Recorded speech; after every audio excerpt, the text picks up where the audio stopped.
This week on Crunch Week, Google goes hunting for cancer, Microsoft releases a fitness tracker, and Kim Kardashian goes to a tech conference.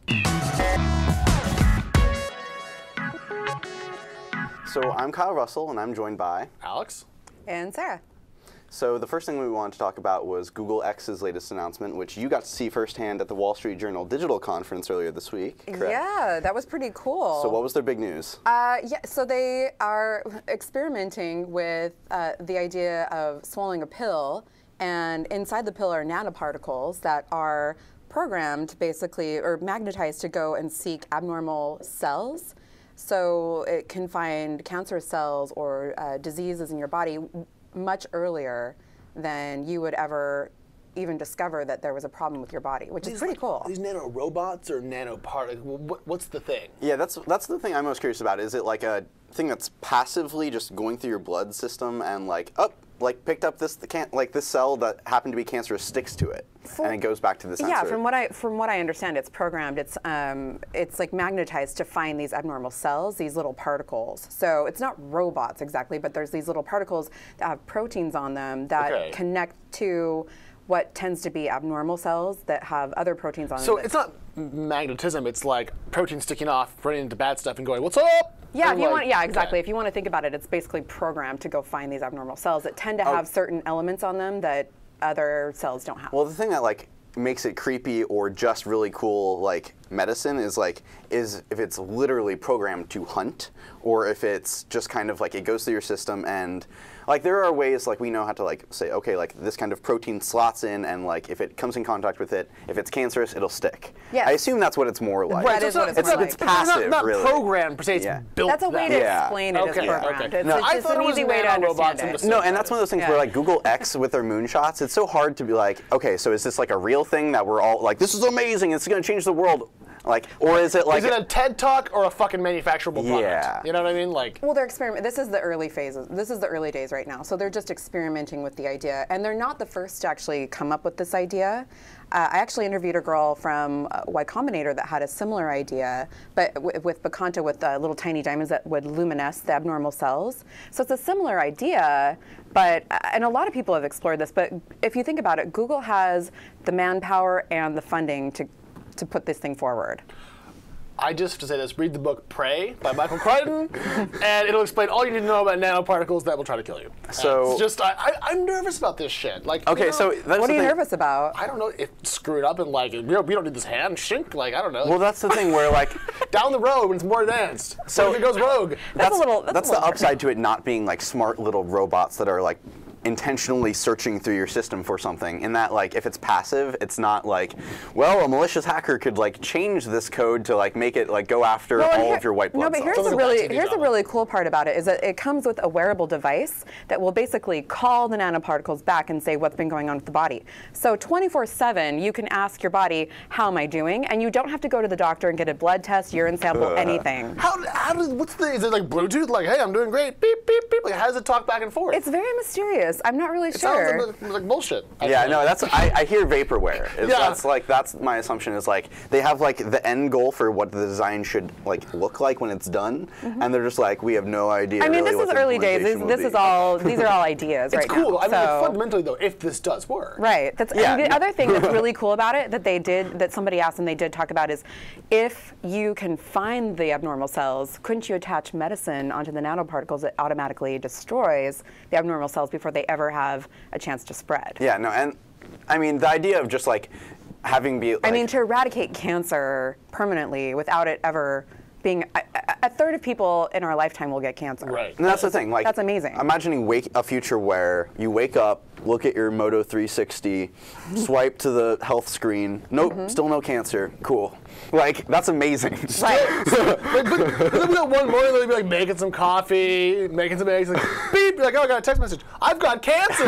Shit. Billy! This is the worst breakfast ever! Fuck this! I mean, that's not a good way to get the news broken to you. Sorry. I mean, it is if you can just take a pill or go immediately to your doctor and take care of it before it ever is a problem. That's awesome. Yeah. I mean, if that works, huzzah, but it does sound like we're pretty far away from that being kind of a... Right. He actually said in the next 10 years. Yeah. That was his prediction. So we'll see what happens. We should put a time cap on moonshots. Yeah.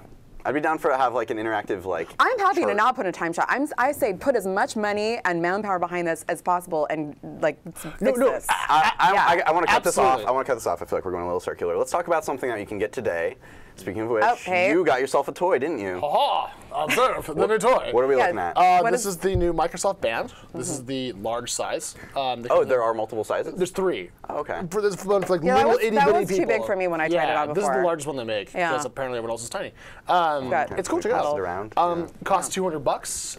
Connects to the new Microsoft Health platform, which works for iOS, Android, and Windows Phone. What does this do that other bands, like the Fitbit? What does it? Does it do anything? It does a lot of different? it does everything. So it does pulse tracking. It does GPS. It tracks your runs, steps. I've linked it to finance stuff and Twitter. Wow. And it's got a cool touchscreen. You can change all the colors, and it's not just a health band. It does no, it does more. other stuff as well. It does like Okay. weather and stocks and like but it feels very new, as in they haven't fully fleshed it out. This is like the initial device. They just launched Microsoft Health. The dev platform's brand new. Do we know why they just now launched a band? Everybody else has already launched a band. So usually with stuff like this, you get like a pre-brief and like a demo unit, and Right. a week to play with it, and then there's an embargo, and everyone releases their shit.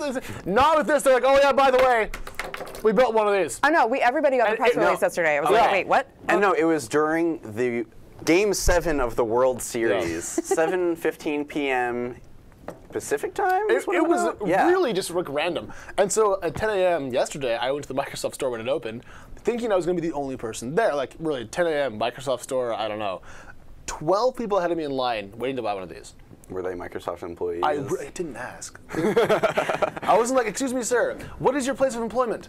No, but there was actual demand for them, and so I think that they're off to a pretty good start. I like it. It's my first wearable, so I don't have a lot of comparison points, but I feel like for the price point and the breadth of what it can do, it's impressive. Also, with the battery life, it's awesome. I haven't charged it really yet. I noticed that you wear it with the screen facing in. Yeah. How do you feel about that? Well, it's designed to allow you to do it either way. Is that just your way that you decided to do? No, it's on the website. Okay. And I like it because if I look at my watch, then I feel like I'm like checking the time. But if I just look at the under of my wrist, I don't feel like it's that as rude of a gesture. And it's also kind of the like it's just there. Like I don't know, like when you're just holding your hands like in, like the screen is kind of just. Yeah. You can just kind of casually look down. But do you know how on a wearable or like a smartwatch, it's like constantly buzzing, like zzz, Yeah. zzz. Same problem on this. Like, whenever I get tweets now, it's like, dinging my wrist, and that's a little annoying. And that's kind of my biggest problem with That's this. kind of funny to hear from you because you are constantly on Twitter. Wait, that's the problem. Like, Yeah. that's the thing. Because like, I want Twitter on my thing, but then it's always like Twitter only. Hey, look at me, I'm a tweet. Well, that's the thing with like the smart category, like the smart wearable category in general. Like they have just not figured out how to make notifications like not annoying for people like us. Yeah. People who are always tuned in. It's like, do we really need another interface for getting these? Like, if like I'm sitting there with TweetDeck open in front of me the whole day. Yeah. And that's where it's like maybe tech bloggers aren't like The the use appropriate case. people to talk about this. Well, I mean, the last thing I really have to say about this is that I brought a lot of gadgets into the office, and no one ever cares about them because it's just Yeah. one more fucking gadget in the office. Everyone played with this yesterday.